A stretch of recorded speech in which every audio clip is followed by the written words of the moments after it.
you. Thank you. Actually, the next question I was going to ask you, you partly addressed it when Eric asked question about innovators. So I'm looking at opportunities for local contractors to actually execute projects for Rural Electrification Agency. You have mentioned the capital subsidy and of course, how innovators who can on their own go and execute projects without even needing a permit. Are there other opportunities, programs targeted at local contractors? For example, if there's a local contractor that has the potential to even execute bigger projects. Of course, I know in project execution and in qualifying contractors, you have to look at their pedigree. But then beyond that, you also have like to see their potential to be able to handle bigger projects and what opportunities are there for them. Thank you very much, Debo. As you know, for instance, when I joined IRE in 2017, we didn't have any, I could say, local contractor that was interested in going into mini-grid business. Yes, they were contractors. They liked our normal EPC constituency projects where we would advertise, they just go and complete the project and hand over and get their money and go. Nobody was really interested in staying for 10, 15 years in a rural community and then recovering their money after 3, 4, 5 years. They were very comfortable where they were, just to come and complete an EPC project, get their money, and then move to other projects. But because of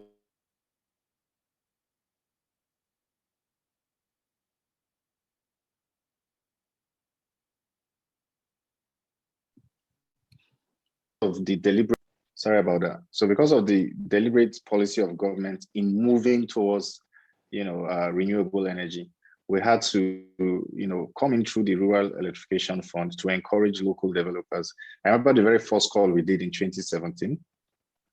Not a lot of people, keyed in because they didn't understand, they didn't understand the system and they weren't really interested. We had to really handhold a few. And we got maybe like 10 or 11 developers that keyed in the first time. And those 11 developers now have multiplied, maybe tenfold. So right now we have over 100, local players that, partaking in some of our programs. So the Rural Electrification Fund was one way that we encouraged them.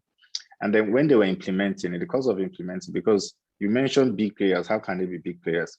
A lot of people there in the school of thought was that let them partner with these foreign, companies, learn the ropes, and then gradually they can. But that's not the problem. The problem is, yes, you have capacity, but then the funding was a major problem. How do they get these funds? A lot of these funds were outside the country, and we had, forex issues and the likes. So what government did was to also, through the Central Bank of Nigeria, develop a new program under the Economic Sustainability Plan called Solar Power Nigeria, where the federal government through CBN is providing about 140 billion naira denominated loans, concessionary loans, where concessionary loans were, as low as 5% interest rate, between 5 and 10, only for local players. So, and is to encourage manufacturing and to encourage scale up of renewable energy, technologies through mini grids and solar home system. So that is ongoing and it's open to really local players that are interested.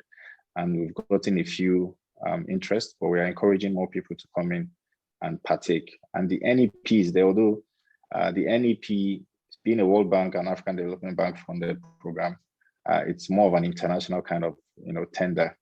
But even local players are partaking, and a lot of them are doing well.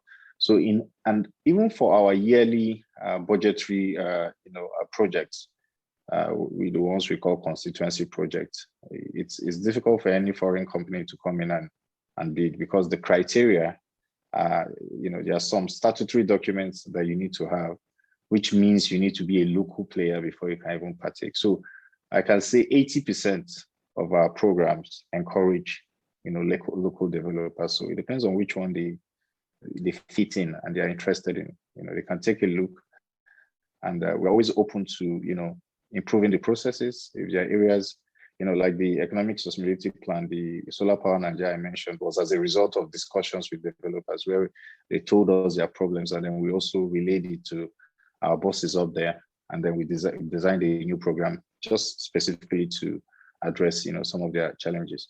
So if there's any time that anybody needs to come in, especially local players, I think the time is now, and it's not late. They can come in and still enjoy some of the benefits that the government is providing to try and encourage them in this space.